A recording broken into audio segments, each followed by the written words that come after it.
Hello everyone. So last lecture के अंदर हमने जनन के अंदर अलैंगिक जनन के बारे में विस्तृत माहिती प्रदान की। अब आगे जाते हैं कि अलैंगिक जनन के बाद जो पॉइंट्स जो एग्ज़ाम के हिसाब से सबसे इम्पोर्टेंट है वो है लैंगिक जनन यानी कि सेक्सुअल रिप्रोडक्शन। तो ये जो पॉइंट्स है उसके अंदर हम ये पढ़ने वाले हैं कि अलैंगिक जनन से लैंगिक जनन जो है वो कैसे अलग पड़ता है, दोनों में डिफरेंस क्या है और लैंगिक जनन की ज़रूरत क्या है।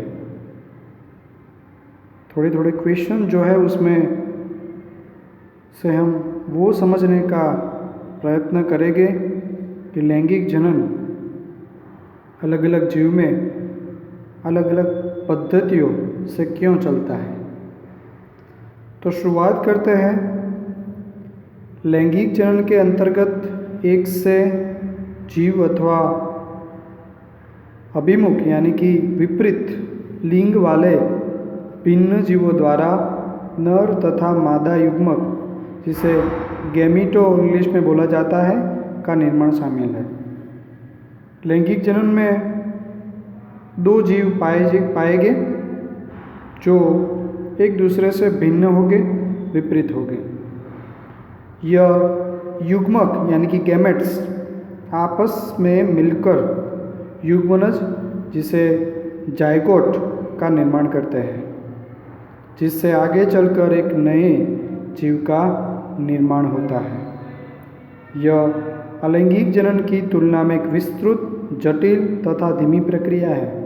ध्यान रखना, अलैंगिक जनन जो है वो बहुत फास्ट होता है और वो बहुत ही सरल है। ये विस्तृत, जटिल और कैसी प्रक्रिया है? धीमी।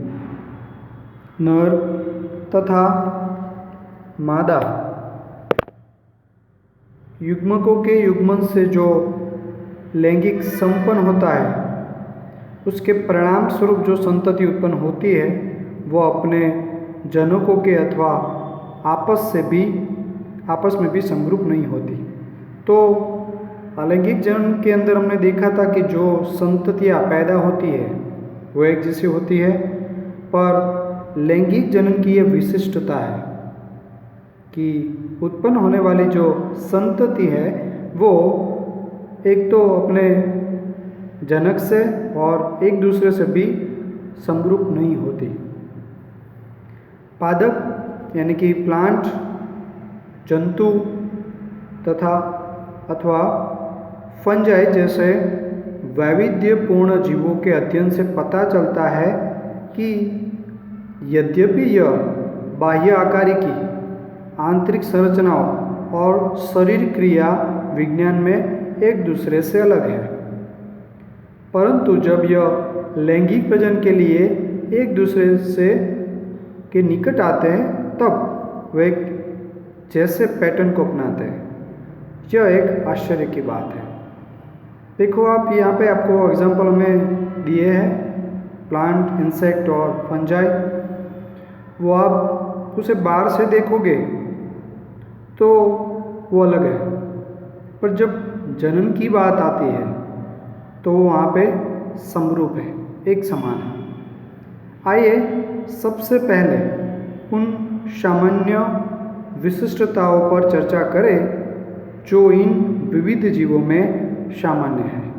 तो अब हम ऐसे कई थोड़े से क्वेश्चन है जिसके बारे में चर्चा करने वाले हैं कि ऐसा क्यों है और ये जो जीव के अंदर जो भिन्नता है वो क्यों पाई जाती है। सभी जीव अपने जीवन में वृद्धि की एक निश्चित अवस्था एवं परिपक्वता तक पहुंचते हैं। कोई भी जीव है, हमने आगे भी पढ़ा था कि जैसे ही उसका बॉर्न यानी कि जन्म होता है वैसे वैसे उसकी जो मृत्यु है, उसकी जीर्णता है वो भी नज़दीक आने लगती है। इसके पश्चात ही लैंगिक जनन कर सकते हैं। यानी कि अलैंगिक जनन के अंदर क्या होता है, और ये लैंगिक जनन की बात है कि लैंगिक जनन तभी हो सकता है जब कोई भी जीव मैच्योर हो, जिसे परिपक्व बोला जाता है। वृद्धि का यह काल जिसे किशोर अवस्था की प्रावस्था कहलाता है, जिसे जुवेनाइल फेज भी बोला जाता है। याद रखना, पादपों में यह कायिक प्रावस्था कहलाती है। यह प्रावस्था विभिन्न जीवों में अलग अवधि की होती है। यानी कि क्या, कि कोई भी जीव एक निश्चित परिपक्वता में आए तभी वो जनन कर सकता है। ऐसा नहीं कि वो कोई भी काल में, कोई भी अवस्था में ये कार्य कर सके। उसकी एक निश्चित आयु होती है, उसके बाद ही वो कार्य कर सकता है।